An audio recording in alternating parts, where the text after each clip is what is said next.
topic for this afternoon is about types of speech act. By the end of the lesson, you will have been able to define speech acts, distinguish types of speech act, recognize that communicative competence requires understanding of speech act, demonstrate effective use of communicative strategy in a variety of speech situations, and reflect on your learning on the types of speech act. So let us first define speech act. A speech act is an utterance that a speaker makes to achieve an intended effect. Some of the functions which are carried out using speech acts are offering an apology, greeting, request, complaint, invitation, compliment, or refusal. A speech act might contain just one word or several words or sentences. For example, thanks and thank you for always being there for me. I really appreciate it. Both show appreciation regardless of the length of the statement. So, there are three types of speech acts. According to J.L. Austin on 1962, a philosopher of language and a developer of the speech act theory, there are three types of acts in every utterance given the right circumstances or context. So these are first, loc- locutionary act, elocutionary act, and perlocutionary act. So let us first define the first, the locutionary act. It is the actual act of uttering. So example, please do the dishes. Elocutionary act is the social function of what is said. By uttering the locution, please do the dishes, the speaker requests the addressee to wash the dishes. On the perlocutionary act, it is the resulting act of what is said. This effect is based on the particular context in which the speech act was mentioned. Please do the dishes would lead to the addressee washing the dishes. So the locutionary is the actual speech, while the elocutionary is addressing the addressee to do what is being said, and the perlocutionary act is the addressee would lead to the addressee to washing the dishes. So it is already an act.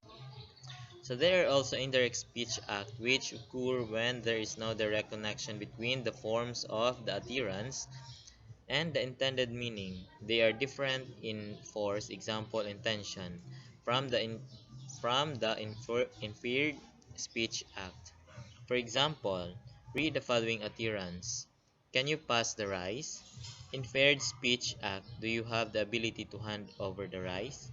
In the direct speech act, please pass the rice. So in the inferred, it is it is commanding, while in the indirect speech, so it uses the word please.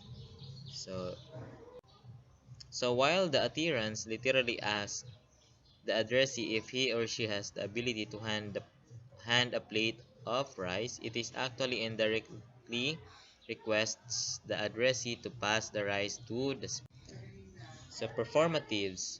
Austin also introduced the concept of performative appearances, state statements which enable the speaker to perform something just by stating it.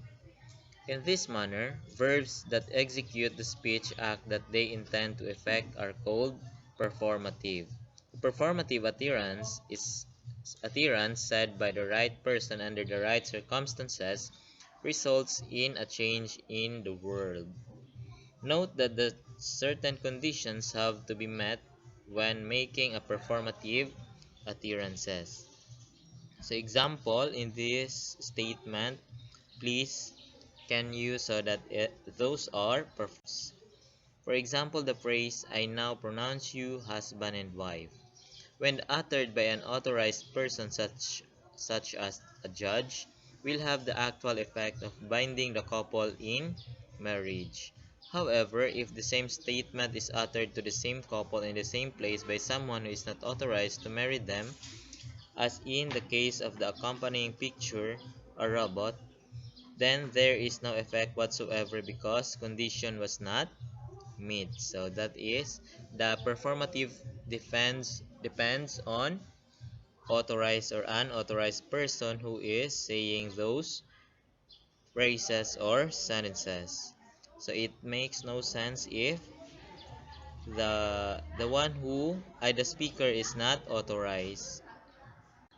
So Searle's classifications of speech act. As a response to Austin's Speech Act theory, John Searle, in 1976, a professor from the University of California, Berkeley, classified Elocutionary Act into five distinct categories. Number one is assertive, a type of elocutionary act in which the speaker expresses belief about the truth of proposition. Some examples of an assertive act are suggesting, putting forward, swearing, boasting, and concluding. Example, no one makes better pancakes than I do. Number two, directives, a type of elocutionary act in which the speaker tries to make the addressee perform an action. Some examples of a directive act are asking, ordering, requesting, inviting, advising, and begging. Example, please close the door. So that is a directive. So you are giving direction to your addressee on what to. The next is commissive, a type of elocutionary act which commits the speaker to doing something in the future. Examples of commissive acts are promising, planning, vowing, and beating. Example, from now on, I will participate in our group activity. So when we say commissive, it is your plan to do on the future. So number four is expressive, a type of elocutionary act in which the speaker expresses his or her feelings or emotional reactions.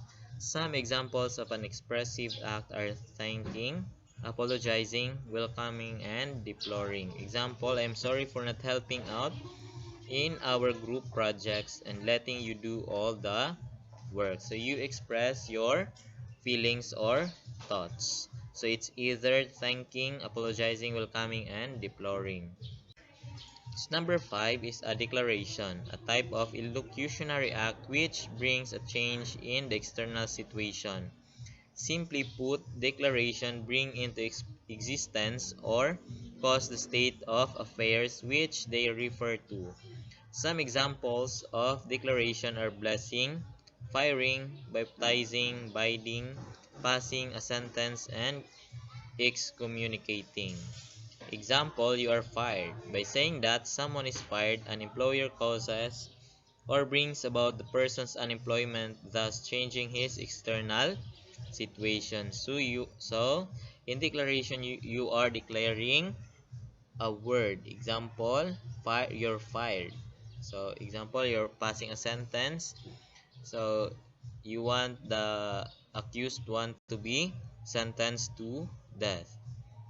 That is declaration. So always keep in mind that the speech acts include concrete life interaction that require the appropriate use of language within a given culture. Communicative competence, example, the ability to use linguistic knowledge to effectively communicate with others, is essential for a speaker to be able to use and understand speech acts. Idioms and other nuances in a certain language might be lost or misunderstood by someone who does not fully grasp the language. So that's all for this morning. So our new learning site, https guideof.school.com.seems.school.lcms. So if you want to visit and review our discussion for this morning, okay, you can visit our new learning site for and also for your activity and quizzes. Thank you.